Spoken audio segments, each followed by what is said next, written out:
అధ్యక్ష జవాబులు టేబుల్ చేసిన అధ్యక్ష.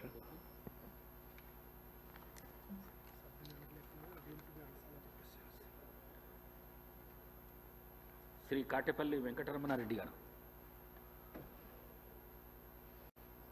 సభకు నమస్కారం.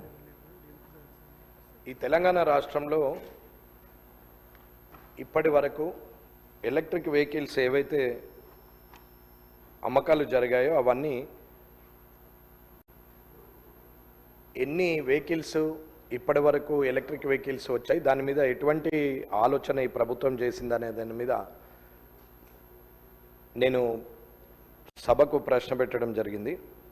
ఈ తెలంగాణ రాష్ట్రంలో మొత్తము 1,80,00,000 వరకు కార్ల సంఖ్య, అలాగే 23 లక్షల దాటింది. ఇప్పుడు తెలంగాణ రాష్ట్రంలో మొత్తం వాహనాలు అన్నీ కలిసి 1,80,00,000 ఉంటే కార్ల సంఖ్య 23 లక్షలు దాటిపోయింది. ప్రతి సంవత్సరం 9 లక్షలకు పైగా కొత్త కార్లు రోడ్డు పైకి వస్తున్నాయి. ఇది 2014తో పోలిస్తే ఇది 150% పెరిగింది కార్ల కొనుగోలు అనేది. సరే, ఆర్థిక సామర్థ్యము, 10 ఏళ్ల కాలంలో అభివృద్ధి, లేకపోతే వారి స్వయం ఉపాధి వల్లనో వారి కష్టం వల్లనో వారి ఆర్థిక సామర్థ్యం పెరగడం వల్ల ఈ కొనుగోలు శాతం పెరిగిందనేది నిజం. పొల్యూషన్ విపరీతంగా పెరుగుతుంది. అంతేకాకుండా ఆయిల్ దిగుమతులపై దేశం ఎక్కువ ఖర్చు పెడుతుందని చెప్పి చేయవలసి వస్తుంది. కాబట్టి ఎలక్ట్రిక్ వెహికల్ని ప్రొవైడ్ చేయడంలో ముందుకు రావడం వల్ల ఈ రాష్ట్ర ప్రభుత్వానికి అభినందనలు తెలియజేస్తూ, ఈ పొల్యూషన్కి, ఈ ఆయిల్ దిగుమతులకి అడ్డుకట్ట వేయాలంటే ఆర్థిక భారం రాష్ట్రం మీద కానీ దేశం మీద కానీ పడకుండా ఉండాలంటే దీనికి ప్రత్యామ్నాయం ఎలక్ట్రికల్ వెహికల్స్. ఇవాళ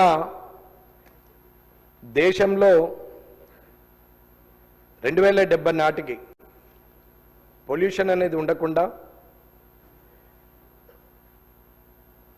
మొత్తం ఎలక్ట్రిక్ వెహికల్లతోని ఉండిపోవాలనేది ఒక లక్ష్యంగా పనిచేస్తున్నప్పుడు ఈ ఎలక్ట్రిక్ వెహికల్స్కి రావడానికి, ప్రజలు కొనడానికి ప్రభుత్వం తీసుకున్నటువంటి పాలసీలు కానీ ప్రభుత్వం తీసుకున్న నిర్ణయాలు ఏమిటనేది ముఖ్య ప్రశ్న. ఇకపోతే ఆర్టీసీకి సంబంధించి 2039 వరకు 100% ఎలక్ట్రిక్ వెహికల్ బస్సులు నడపాలని టార్గెట్ పెట్టుకున్నట్లుగా అనిపిస్తున్నది.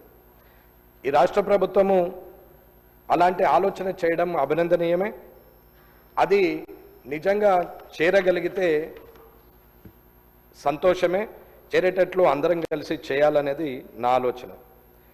అలాగే ఎలక్ట్రిక్ వెహికల్స్ కొనుగోలు పెరగాలి అంటే రాష్ట్ర ప్రభుత్వము ఎలాంటి పాలసీ అడాప్ట్ చేసుకుంది అనేది కూడా గౌరవ మంత్రివర్యులు పొన్నం ప్రభాకర్ గారిని మీ ద్వారా నేను అడిగి తెలుసుకోవాలనుకుంటున్నాను.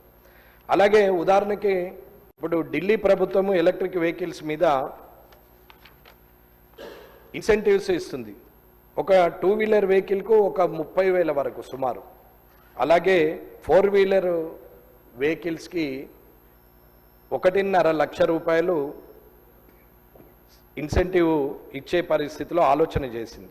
అట్లాగే సెంట్రల్ గవర్నమెంట్ కూడా, కేంద్ర ప్రభుత్వం కూడా PM E-డ్రైవ్ స్కీమ్ కింద ఎలక్ట్రిక్ 2 వీలర్స్ కానీ 3 వీలర్స్ కానీ 4 వీలర్స్ కానీ సబ్సిడీ ఇస్తుంది. అలాగే road tax, registration tax 100% free ఉంటుంది. అలాగే మహారాష్ట్రకు వచ్చి సమృద్ధి ఎక్స్ప్రెస్ వే మీద నాగ్పూర్ నుంచి ముంబై వరకు ఆ హైవే మీద వెళ్తున్నటువంటి వెహికల్స్లో ఎలక్ట్రిక్ వెహికల్స్కి టోల్ ట్యాక్స్ లేకుండా నిర్ణయం తీసుకుంది. అలాగే తెలంగాణలో కూడా వెహికల్ పర్చేస్ మీద సబ్సిడీ ఉందా లేదా, ఒకవేళ కొనుగోలు ఎలక్ట్రిక్ వెహికల్ ఎక్కువ చేయాలి అని అనుకుంటే మనం ఎలాంటి పాలసీ తీసుకొస్తే హైదరాబాద్లో పొల్యూషన్ నుంచి బయటకు వస్తాము, అనేది కూడా ప్రభుత్వం ఆలోచించాలనేది నేను కోరుకుంటున్నాను. అట్లాగే తెలంగాణలో మొత్తము 1,80 లక్షల వెహికల్స్ ఉంటే ఎలక్ట్రిక్ వెహికల్స్ వాటా ఈ రోజు వరకు 0.4% మన రాష్ట్రంలో ఉన్నట్టుగా నేను భావిస్తున్నా. I'm not correct, maybe subject correct అది. ఇక తెలంగాణ మొత్తంలో ఎలక్ట్రిక్ వెహికల్లలో హైదరాబాద్లోనే 60% ఉంది. రూరల్ ఏరియాలో చాలా తక్కువ ఉంది, 40%. అంటే ఒక్క హైదరాబాద్లోనే మెజారిటీ షేర్ ఉంది. ఎందుకు అని అంటే ఎలక్ట్రికల్ రీఛార్జ్ స్టేషన్స్ రూరల్ ఏరియాస్కి కనెక్టివిటీ చేయకపోవడం, state to districts, district to మండల్కి మనం ఆ కనెక్టివిటీని ఆ రేడియస్లో ఎలక్ట్రికల్ వెహికల్స్ రీఛార్జ్ స్టేషన్స్ని మనము ఏర్పాటు చేస్తే ఇంకా కొనుగోలు అవుతుందనేది నా ఆలోచన. ఒక మామూలు వ్యక్తిగా నేను ప్రజల్లో ఉండి చూసిన దాని ప్రకారంగా ప్రతి ఒక్కరు కూడా ఎలక్ట్రిక్ వెహికల్ వైపే చూస్తున్నారు, ఎలక్ట్రిక్ వెహికల్ కొనుక్కోవాలని ఆలోచిస్తున్నారు. కానీ నాతో సహా ప్రజలకు ఉన్నటువంటి సందేహం ఏంటంటే 300 కిలోమీటర్లు 400 కిలోమీటర్లు అంటే మిడిల్ క్లాస్ పీపుల్ అఫోర్డబుల్ చేసేది 300 కిలోమీటర్లు 400 కిలోమీటర్లు పోయే లోపల ఛార్జింగ్ స్టేషన్స్ లేకుంటే రూరల్ ఏరియాలో కష్టం కాబట్టి ఆలోచన చేసే పరిస్థితిలో ఉంది అనేది నేను అనుకుంటున్నాను. ఇది నా స్వానుభవం. అట్లాగే ఇవాళ మన రాష్ట్రంలో 70,000 వెహికల్లు మాత్రమే ఎలక్ట్రిక్ వెహికల్స్ ఉన్నాయి. కానీ మహారాష్ట్రలో 3 లక్షలు ఉన్నాయి, అలాగే కర్ణాటకలో 2.5 లక్షల వరకు ఉన్నాయి, అలాగే తమిళనాడులో 1,70,000 వరకు ఉన్నాయి, అలాగే తెలంగాణలో ఓన్లీ 70,000 మాత్రమే ఉంది అనేది నా అభిప్రాయం. ఇది అథెంటిక్గా నేను మాట్లాడలేదు, కానీ ఇది నేను నాకున్న ఆలోచన మీద, నాకు తెలుసుకున్న పరిజ్ఞానం మీద నేను మాట్లాడుతున్నటువంటిది. మేబీ నిజం కావచ్చు అనేది నేను అనుకుంటున్నాను.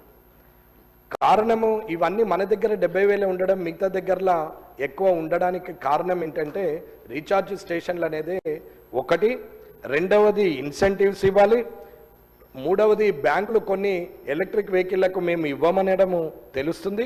అది ప్రభుత్వం బ్యాంకర్స్తోని మాట్లాడి నిర్ణయం తీసుకుంటే బాగుంటుంది అనేది ఆలోచన ఇస్తుంది. ఇకపోతే నా సలహా సూచన, మన ప్రభుత్వం ఈ 5 ఏళ్ల టర్మ్లో 2 ఏళ్ళు అయిపోయింది, ఇంకా 3 సంవత్సరాల్లో ఈ పొల్యూషన్ తగ్గాలి, ఎలక్ట్రిక్ వెహికల్స్ ఈ రాష్ట్రమే ప్రథమ స్థానంలో ఉండాలి. భారతదేశంలో తెలంగాణ రాష్ట్రంలోనే అతి ఎక్కువ సేల్ ఉన్నటువంటి రాష్ట్రంగా ఉండాలి. ఎందుకంటే అత్యంత ఉన్నతమైన ధనవంతుల వెహికల్స్ అన్నీ కూడా మొట్టమొదటగా హైదరాబాద్లోనే సేల్ అవుతాయి. కాబట్టి ఇవాళ ఎలక్ట్రిక్ వెహికల్స్ మిడిల్ క్లాస్కి, below middle class poverty line వాళ్ళకి ఇవాళ అవకాశం ఉంది. కాబట్టి దయచేసి ప్రభుత్వము నేను ఇచ్చే సలహాను సూచనగా తీసుకొని మీరు నిర్ణయం తీసుకుంటారని అనుకుంటున్నాను. తెలంగాణ ఎలక్ట్రానిక్ వెహికల్స్కు road tax, registration charges complete exemption ఉన్నా అది మొదటి 8,000 వెహికల్లకే ఉంది. కాబట్టి తర్వాత వీటికి ఇస్తలేరు అనే దాని మీద తీసుకోవడం తగ్గిపోయిందని ఆలోచిస్తున్నాం. కాబట్టి ఇవన్నీ ఇస్తూ ఎలక్ట్రికల్ రీఛార్జ్ స్టేషన్స్ కూడా పెడితే ఇంకా వెహికల్స్ అన్నీ ఎలక్ట్రికల్ వెహికల్స్ అవుతాయి. గవర్నమెంట్ అధికారులు ఉపయోగించిన, గవర్నమెంట్లో ఉన్న శాసనసభ్యులం మనం ఉపయోగించే వెహికల్స్ కూడా మంత్రులైనా, ఎమ్మెల్యేలైనా, అధికారులైనా, చీఫ్ సెక్రటరీ నుంచి పంచాయత్ సెక్రటరీ వరకు ఎవరికైనా వెహికల్ ఉన్నా వారందరూ కూడా ఎలక్ట్రిక్ వెహికల్లకి మారితే బాగుంటుంది అనేది నా అభిప్రాయం. దీన్ని గౌరవంగా తీసుకొని అందరం ఆ అడుగు ముందుకేసి పొల్యూషన్ తగ్గించాలని కోరుకుంటున్నాను.